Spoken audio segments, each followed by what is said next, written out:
Hello,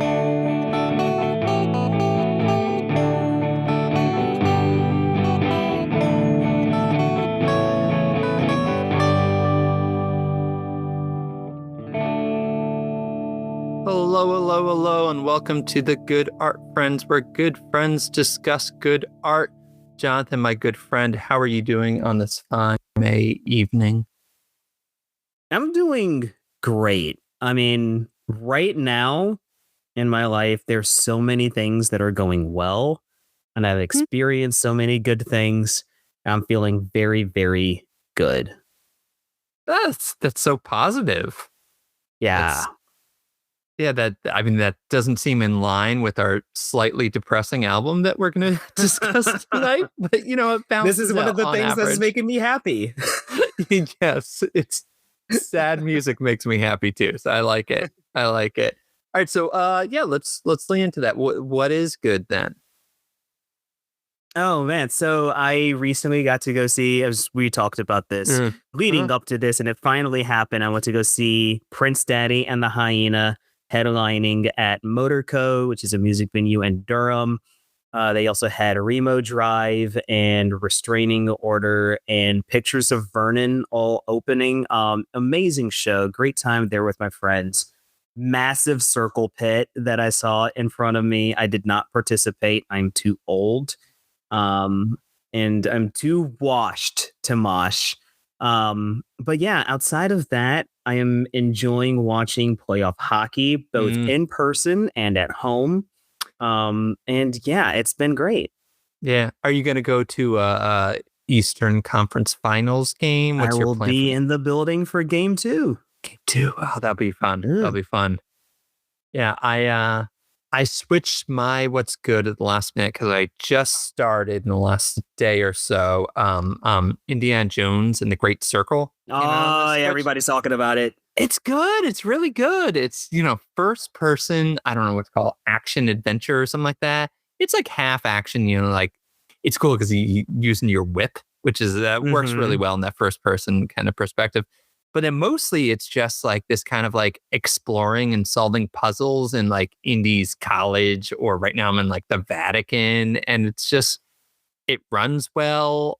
The voice actor, Troy Baker, who I think also did the what's the fungi? The Last of Us, does an incredible Harrison Ford.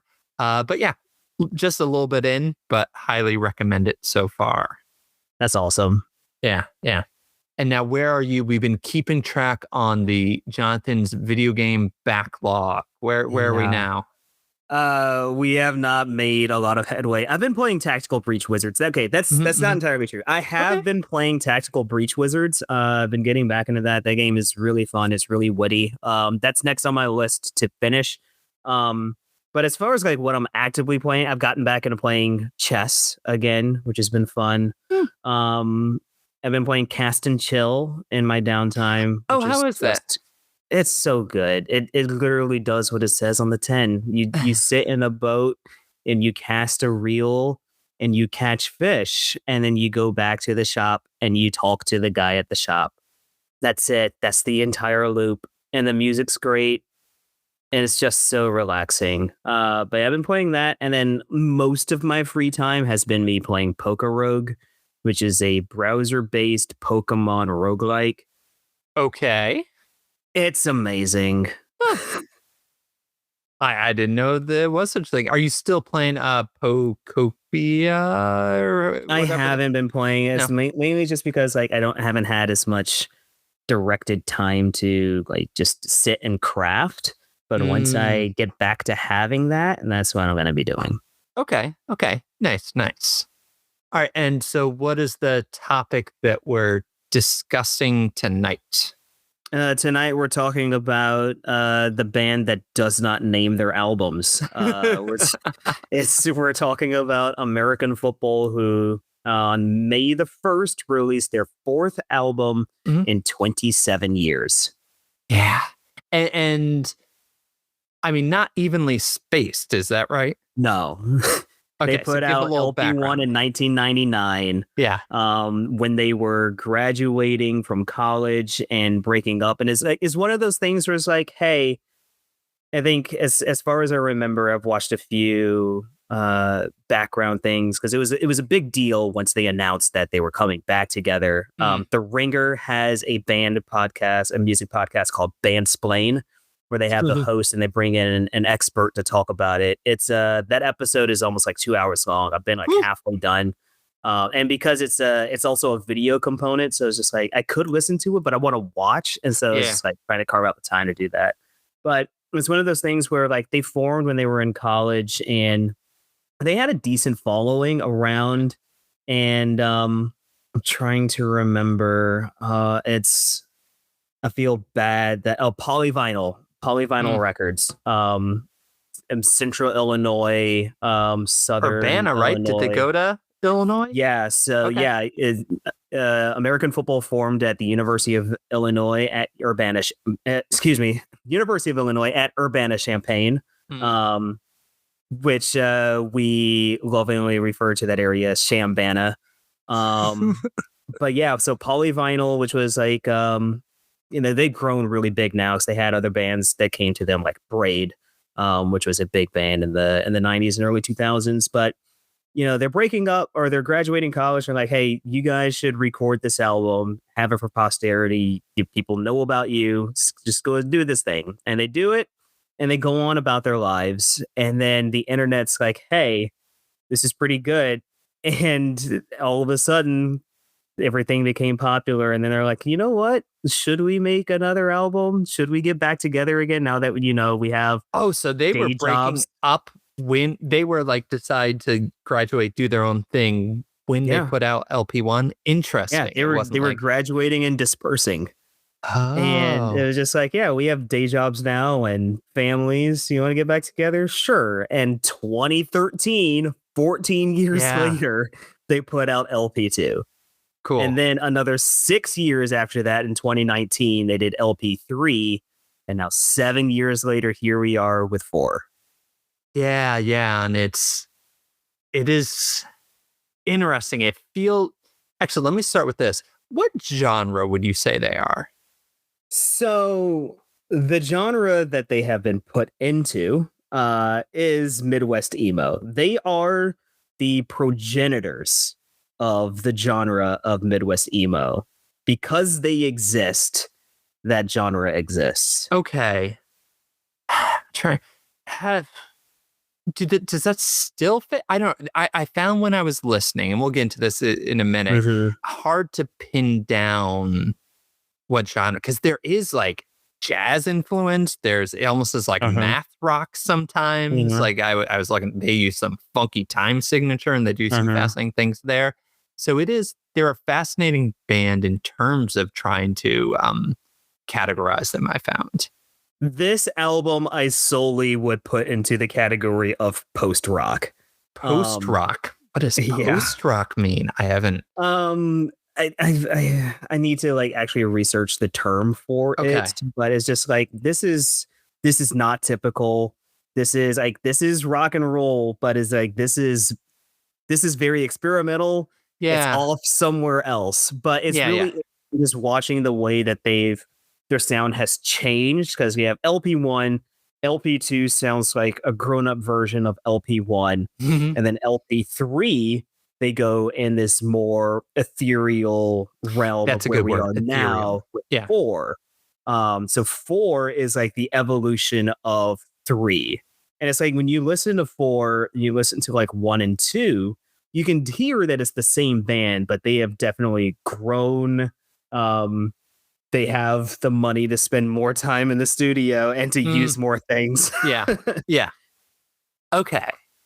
Okay. That's interesting. Yeah. And it seems like I don't know this band at 10th as well as you do, but seems like they've grown a little bit in terms of lyrics too. Like I think I Mhm. was reading an interview, just like two of them got divorced between LP3 and LP4. And Yeah. this is, I'll put them alongside the National just for like middle-aged divorced dad kind of band, you know? And, yeah, that seems to track. Okay. Anything else to say? How we typically do these episodes and this always gets a little bit weird with music, is we do a little preamble and then we pause and tell people to go engage with the art and then come back. And that's when the spoilers start. I don't know what Yeah. spoilers means for music, but anything Right. else on the front end before we tell people to go listen to LP4. Yeah, I was right. So I'm gonna spin this back for you because I've listened to their entire Oh yeah, yeah, discography. yeah, yeah. And I know for you, you said that you've mainly listened to the songs that I've sent you to Yes. listen to. So tell me about what you've heard from them prior to and what you were expecting going into this album. I don't even know. Peek behind the curtain. Jonathan sends me a lot of songs, and I I do do. not This is keep true. copious notes on them. The one that really stands out is Never Meant. I mean, that is just an incredible song. I've heard you kind of play around with the guitar bits and do some versions of it. I think, was it Iron and Wine did a cover Yes. on there's that re-release where a bunch of different bands did. I think that was LP1, right? Yes. You gave me a different song to listen to today. It was the last song on LP3? Two. Two. Mhm. What was that one called again? Everyone is dressed up. Yeah. That was a good one too. Yeah, I don't think I'm.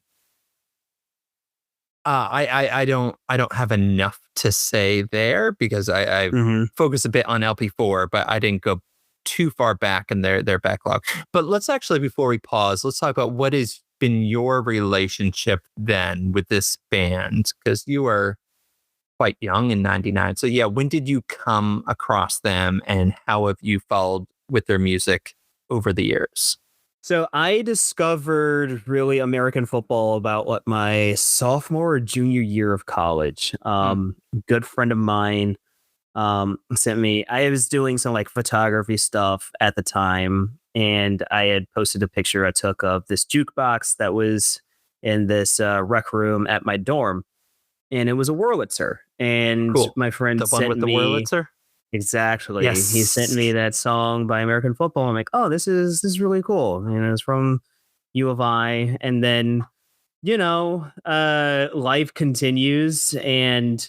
life continues and you start to find some music that help you to digest life Yeah. and you discover American football. And I'm like, oh man, let me dive into this band that's from Illinois and hear the song. And then I really went in and listened to LP1 and I'm like, wow, like this band is really, really good. And from there it's just kind of latched on. Like part of it is a small tangent here. Did you see the article about the rise of the band Geese I did recently? not. No. Okay. So I'm not gonna say that it was astroturfed, but what I am gonna say is that the publicity company that got the buzz out for Geese on their latest record, which is titled Getting Killed, by the way. They're very good at what they do. And they did a lot of they used a lot of bots on social media to Mm, generate the buzz. So it's like there was a lot of fake buzz that was amplifying real buzz for a yeah. band that is, but now everybody is like, well, this feels kind of gross now. But remember, my thing with American football is that they exist again as these progenitors of this vaunted category, this genre called Midwest emo, right? They again, you have bands, American football, now you have these bands like modern baseball, right? Oh And yeah, I didn't really connect that. Yeah. and things like that, right? And it's because of American football. You have to think that they had some kind of influence on that. But it's just this band that's this giant band exists, and it's like, all right, well, let me go and check out this group. And it's great to find out that the hype is warranted. Mm, well put. Well put. Okay, that might be a good part to pause at then. Let people listen to LP4, then go Mhm. listen to LP3, 2, and 1. Yeah. Okay. Then check back in.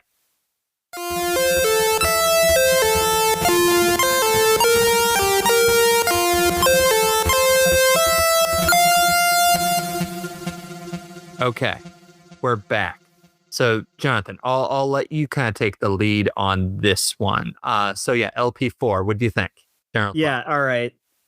I remember the first time that I heard it and I was talking to people about this album. And of course, when you tell people like, "Hey, I just listened to this brand new album by this band." And the first question people like to ask is it good?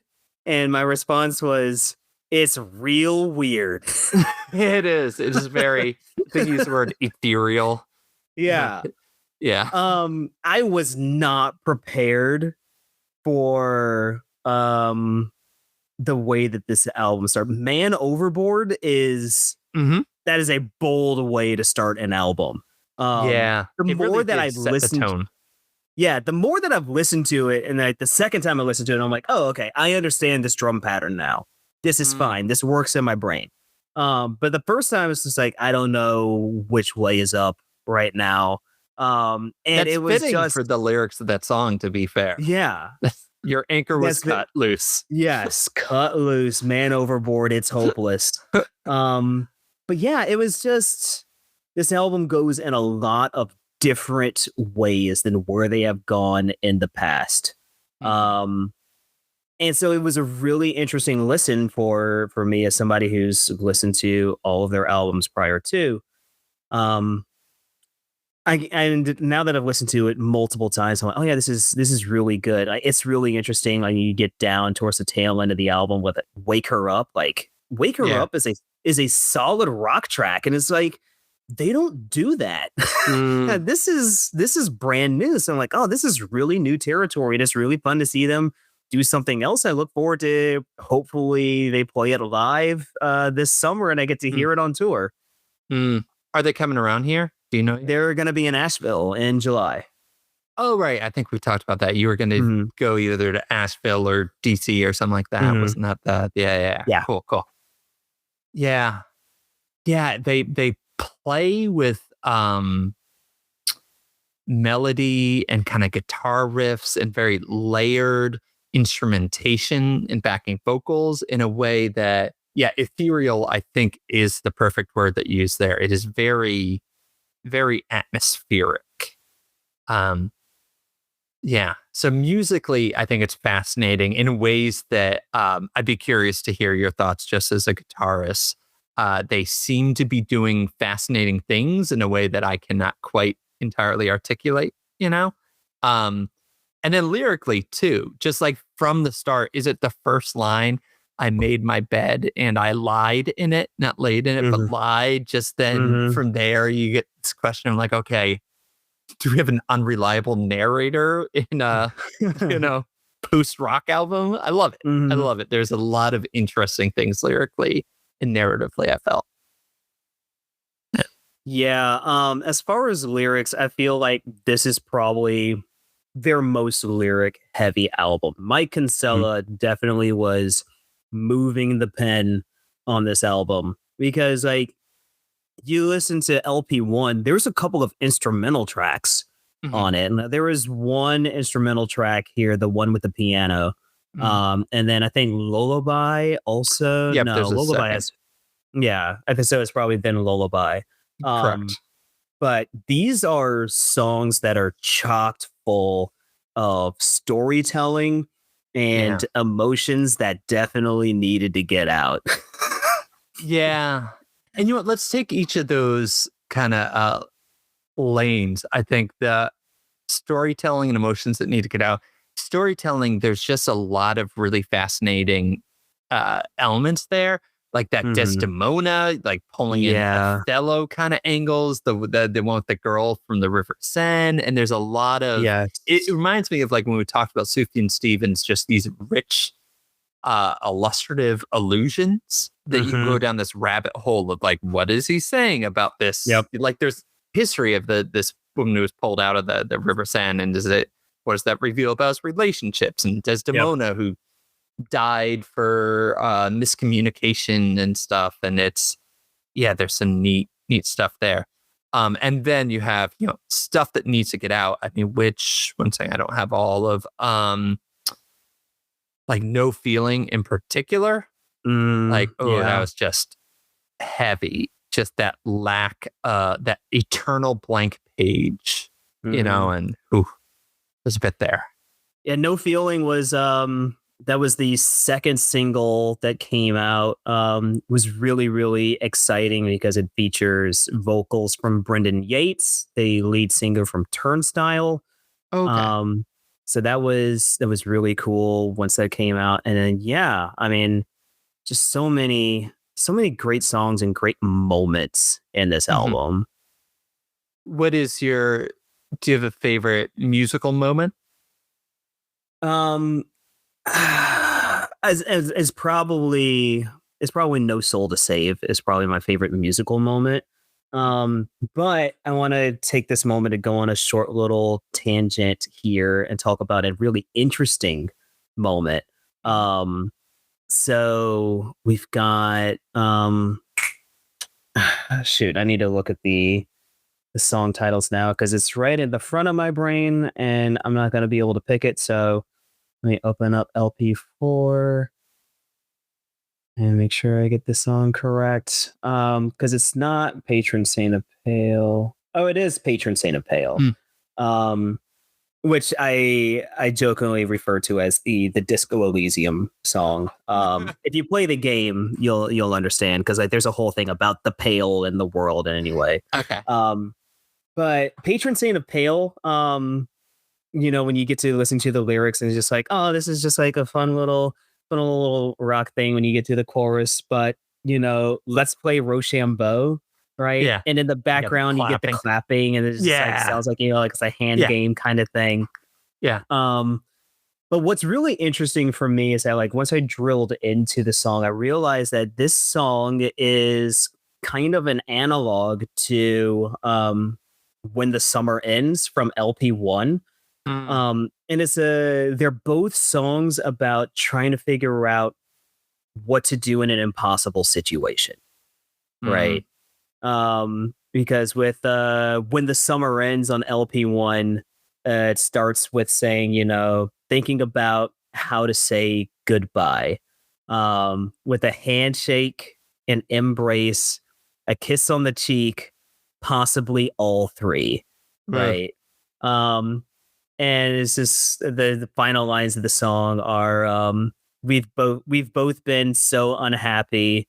Um, so let's just see what happens when the summer ends. Mm. Um, but then like you get to Patron Saint of Pale again, it's just like good two people trying to figure out what to do with a divorce and just like nobody can make a decision. So let's just play rock, paper, scissors and go Yeah. from there. Yeah. Yeah. When there is no right path, why not? Yeah. Yeah. Yeah. That and Me and starting my with like two left feet are leaving. exactly. Yeah. And the dance isn't working and it's clumsy and it's awkward, but you gotta get through. Yeah, that one. Yeah, that one hit. Mm. Yeah. I'd say one of my favorite moments was I like the breakdown in Wake Her Up. That Hmm. trumpet comes in, which then becomes Yeah. reminiscent of the one with the piano. Then Yep. you have that like finger picked guitar later on top of that. Then you have Hmm. another layer of that backing Wake Her Up by Wisp. And it Hmm. just that was one of the moments. Some of the parts, the experimental musical parts, um, I think I just need to process a little bit more or understand more what they're doing. But that one to me was this beautiful layering. Yeah. Then it kicks back up. That was my favorite musical moment, I think. Yeah. Do you have a favorite lyric?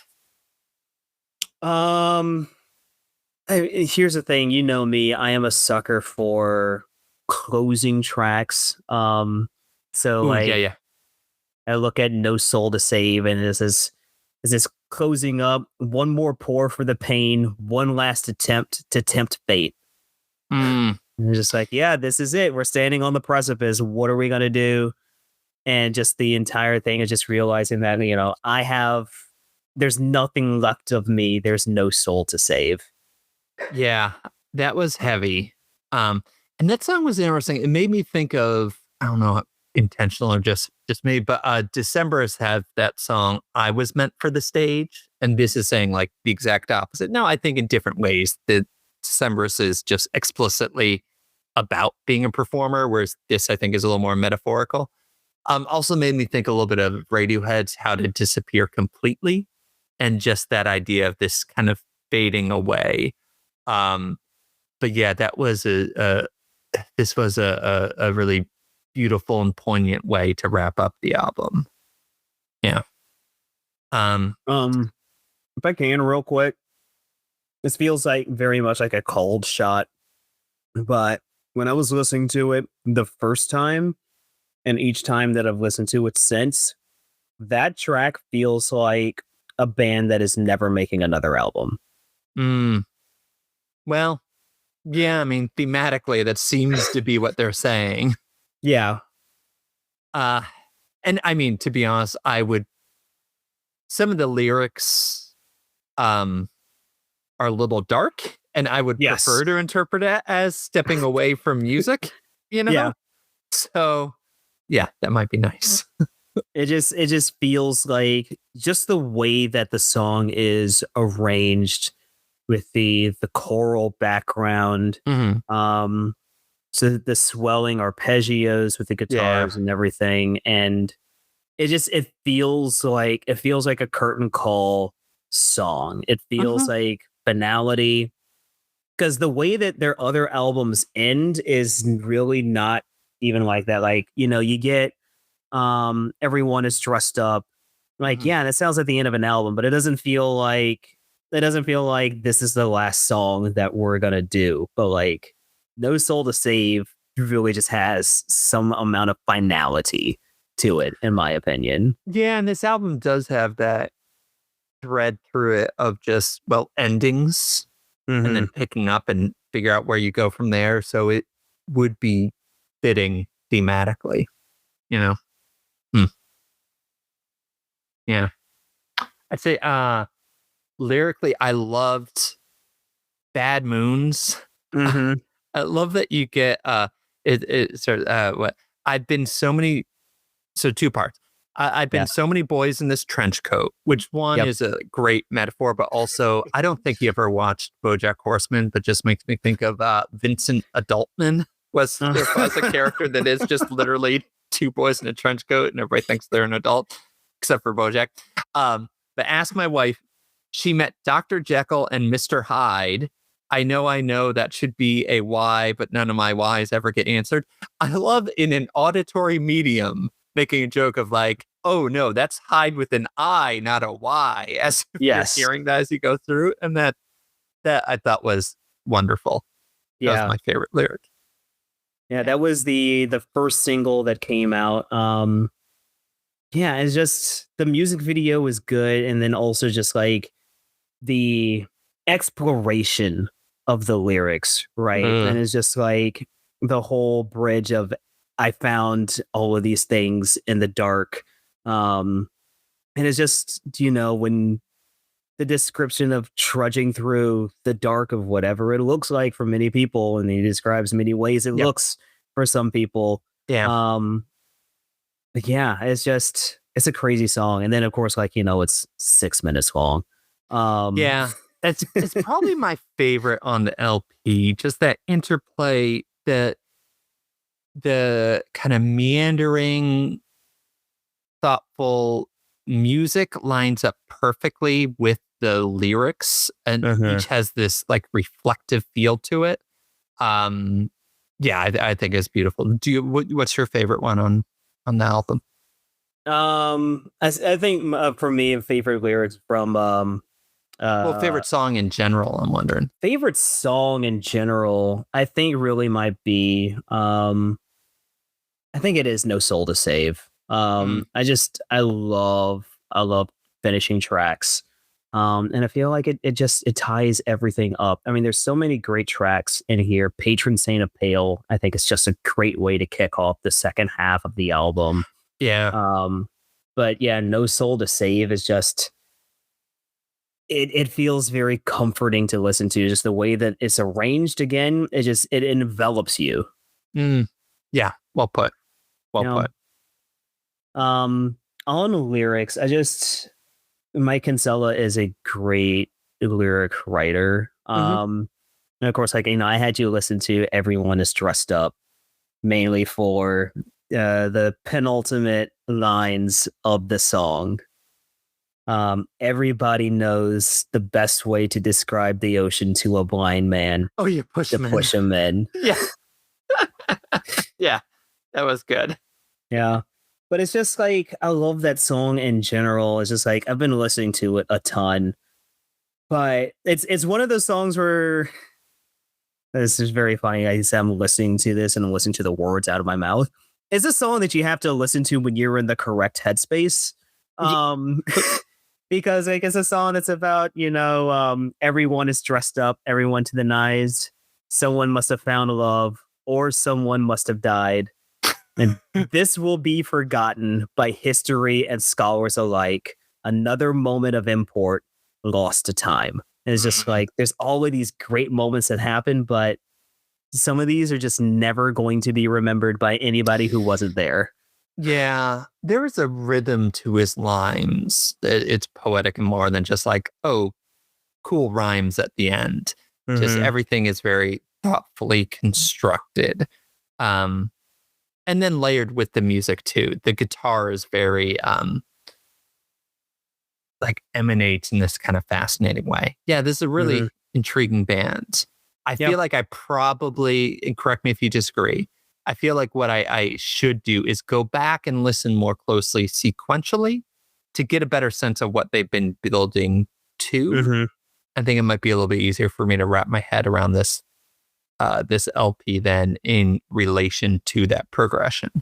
Yeah, LP1's a masterpiece. And then LP2 is, it's kind of like when we talked about with My Chemical Romance, is just like, now again, I'm not putting LP1 at like Black Parade status of where the band is, because I think like LP1 stands at the highest.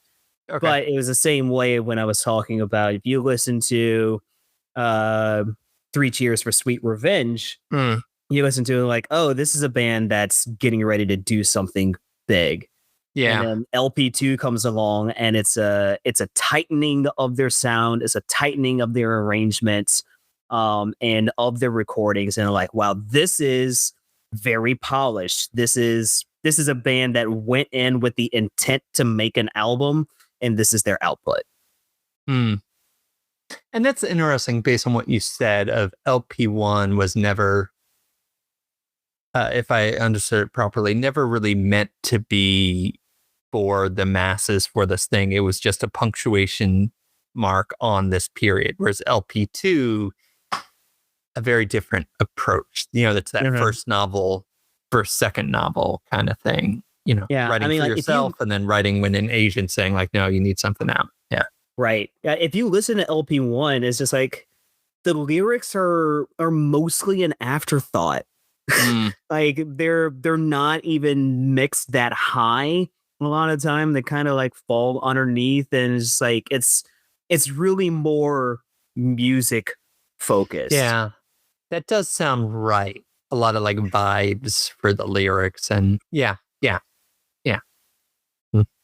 And then you get LP2 and you get, desire gets in the way. My instincts are the enemy.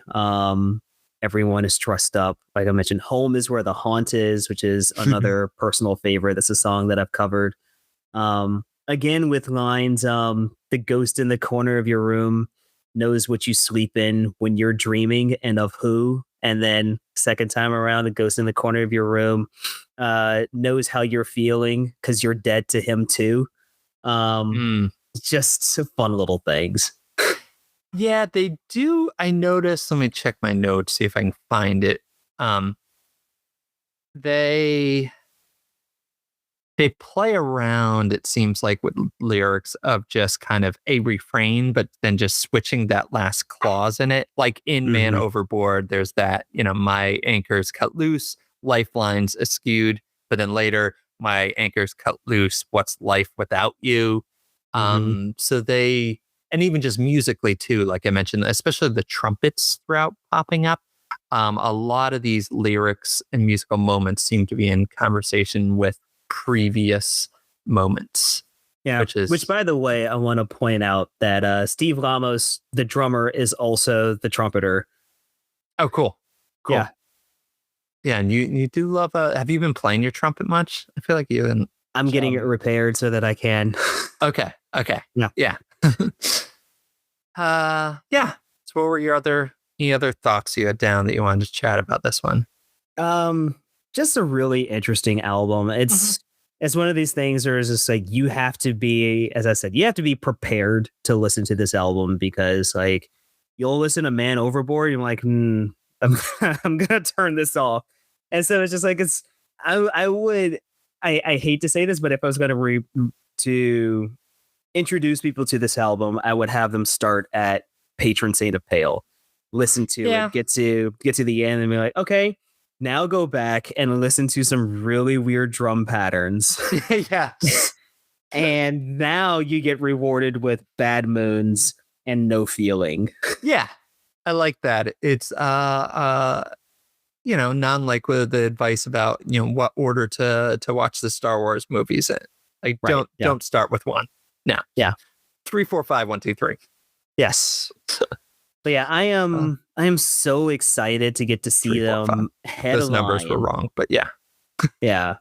I'm so excited to see them headline. It'll be my first time seeing them headline because I saw them in a festival setting here in Raleigh at Hopscotch back in 2023. So 45 minutes set or so, 45 to an hour. But this is gonna be probably about like 90 minutes of American football, and I'm gonna pack some tissues to make sure that if I cry, everything is contained. You won't be the only one, so I think that will be a bonding moment. Yeah. Okay. Well, yeah. Thank you for introducing this band to me and this album to me. I enjoyed it. I think I'm going to dive deeper into those previous records as well. I look forward to hearing your thoughts. Yep. And next month, we're going to do our first mystery novel. So yeah, I'm excited. So for June, go pick up everyone a copy of The Ending Writes Itself by Evelyn Clark, which is, that's kind of like the two people in a trench coat kind of situation because that author is actually two authors in a trench coat. Fun. Yes.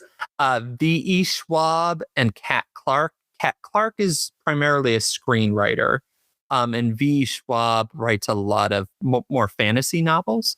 But The Darker Shade of Magic is my favorite by her. Invisible Life of Addie LaRue is tremendous. It's probably her best known. Barrier Bones in the Midnight Garden. She has a lot. She's one of my favorite authors. And this one's a good, I won't reveal too much right now. We'll chat about it in the front half, but a nice kind of mystery whodunit kind of style book. So yeah, pick that book up and then we'll chat about it in June. Music by Practical Dinosaur, a fantastic band.